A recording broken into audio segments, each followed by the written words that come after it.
Hello, I am Sergei Brovkin. I am the founder of Collective. Our mission is to help good companies achieve maximum performance through soft factors alone, through people and processes. And obviously keeping track of the future work trends is part of my job. Here are my 5 top trends to track in the future of work in the coming years. First, there will be no lifetime careers. Likewise, there will be no long-term employment.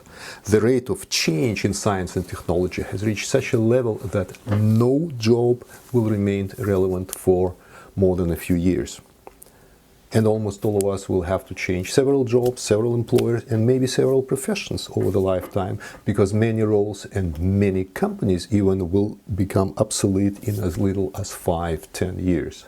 I could give my career path as an example, and I'm far from being an exception. I am just one of many today's knowledge workers, as Peter Drucker would have called us many years ago. Which takes us to number 2. The employer-employee relations will change in the knowledge economy. Here's how. As the defining quality of the knowledge workers is their ability to think, to analyze, and to create knowledge, the very nature of the selection process will change. The selection will be focused not on the education or certifications of any sort, but rather on the person-to-person and person-to-organization fit. And the entire hiring process will be reversed. The job itself will be adjusted to fit the right individual.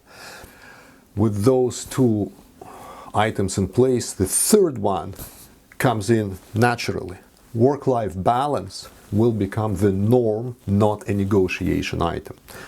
Indeed, because the job is adjusted to fit the right individual, the work-life balance will be there by default. Perhaps we will call it work-play harmony, meaning how much time you spend on some mundane activities that come with the job and how much time of it you are in a flow.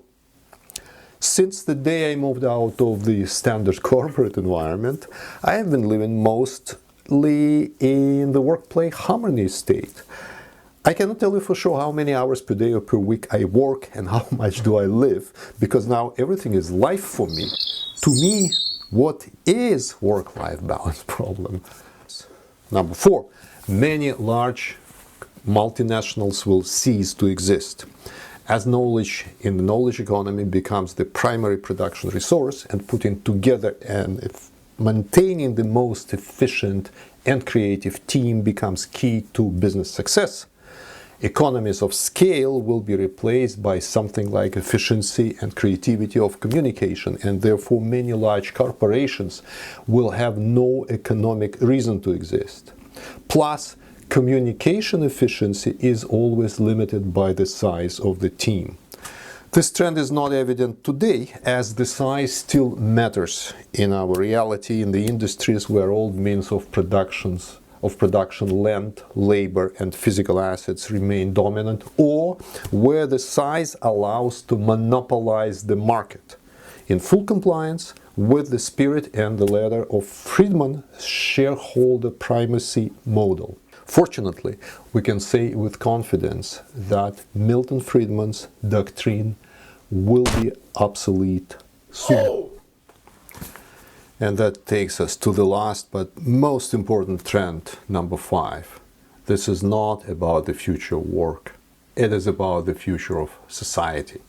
We've been focused entirely on business organizations where we have our roles as employers or employees, but think about it this way. Society is a meta-organization in itself, and as we understand the need to change and expect that every organization in the knowledge economy will have to change, will have to reinvent itself every few years, it's only natural now to expect that our society will have to change, because the societal structure that we live in has been pretty much unchanged for centuries.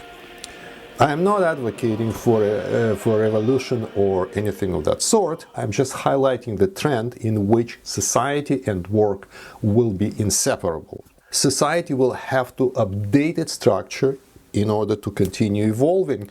And we are now entering this phase in human history where the most advanced and the most successful corporations will become communities, thus discharging their social function as well.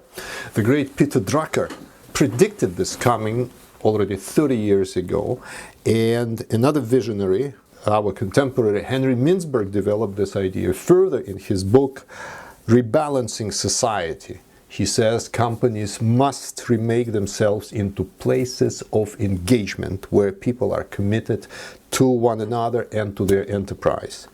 And we all are going to be part of this rebalancing, which, among other things, will transform our organizations into communities.